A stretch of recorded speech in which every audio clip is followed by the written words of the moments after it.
Wow. Hi, everyone.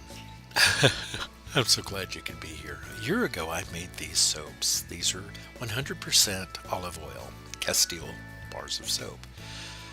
And I did have a lot of various ingredients in them. I had green tea and I had olive leaf, well, just a lot of different things that I actually put into the soap. And one of the great things about any soap is that you have the artistic license to put anything you choose in your soap, if you are indeed a soap maker. And if you're going to be using it yourself, the sky is the limit. But when you're selling soaps or even giving soaps away, there are some other considerations you need to consider. So for instance, with Castile soap, while it is so gentle on the skin and it is something that a lot of people really do prefer, it can have one particular drawback, and that is that it's not always a really bubbly soap. It makes a very fine lather. Now, I'm not saying it doesn't lather. Obviously, you can see here there are bubbles, right? But they're small. And some people want a heavier lather in their soap. And the way you achieve this in many soaps is with a mixture of different oils, with different viscosities, with different melting temperatures, and, well, you understand this enough to know that different oils and different combinations of ingredients can give you more or less bubbles. One way to increase in a 100% Castile soap is to make sure that you use a milk in it. Okay, so in my case, I'm using goat milk today, but you could use other ingredients as well. So for it to be truly Castile, it should be 100% olive oil. Well, I've decided to cut my olive oil back to 95% with 5% castor oil. And while this is a goat milk soap, I wanted to make sure that it did get those bubbles, because that is the only complaint I've ever heard from folks about Castile soaps is the bubbliness. So by just adding that bit more, now some people call it a Bastille soap, which is just they're both just names given to soap, right? Castile is a region in Europe and where soap was made with olive oil, right? But we have the freedom to make our soaps and call them whatever we choose. I'm not calling this a Castile, but I am calling it an olive oil soap. But it's got more than olive oil.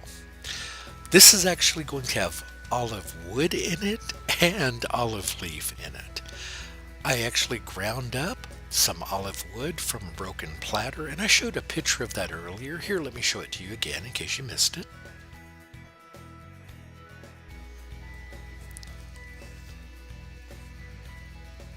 And due to the fact it had a crack in it, I actually had a broken piece of it, which I broke up into much smaller pieces outdoors, and then brought it in to grind it up into a very fine powder. Because who wants splinters, right?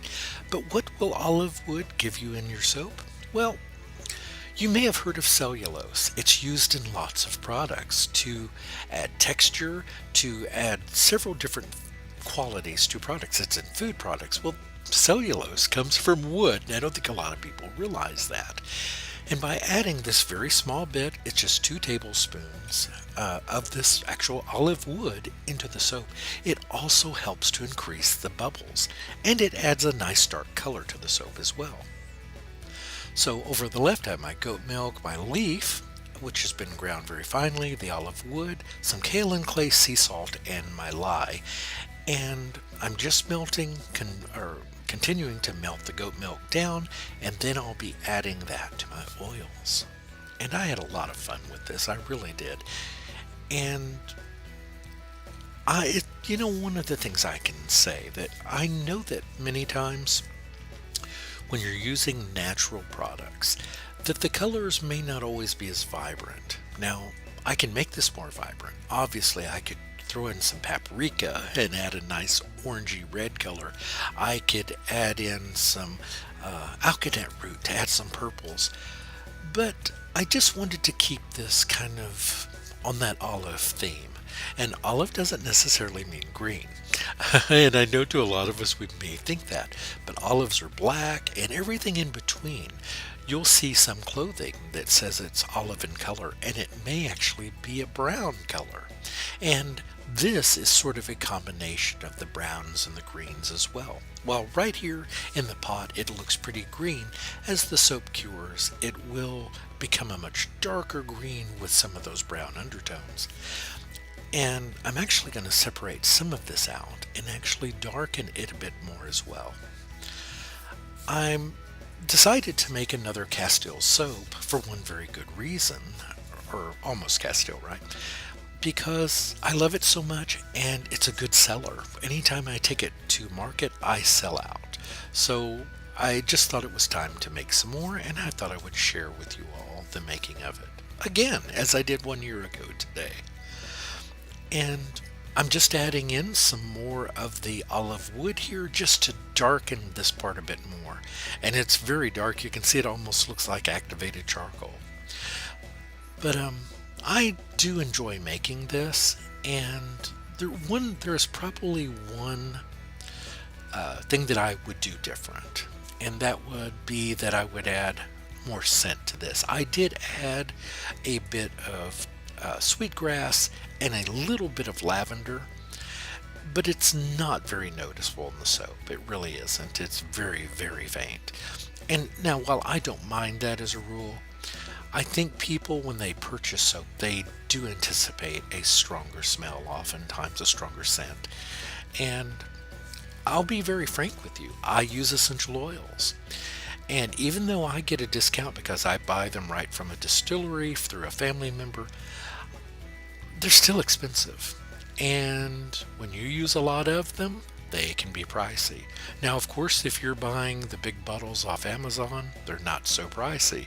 And that's because those truly aren't always essential oils. They're often mixed in with carrier oils like jojoba or almond oil or even corn oil in one case that I heard.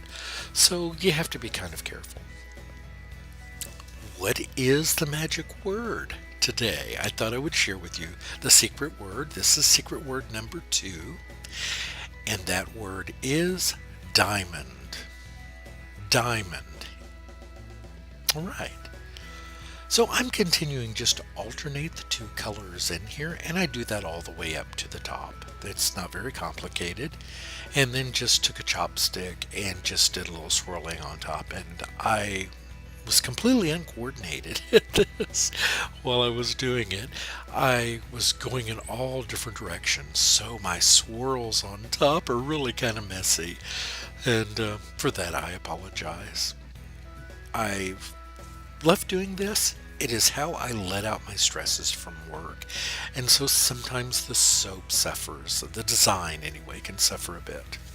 Now you may see the speckles there. And those speckles come from a lot of the other ingredients in there, from the clay, from the leaf, from the wood, from the just all the different ingredients. But as you can see, the swirling in it is very subdued.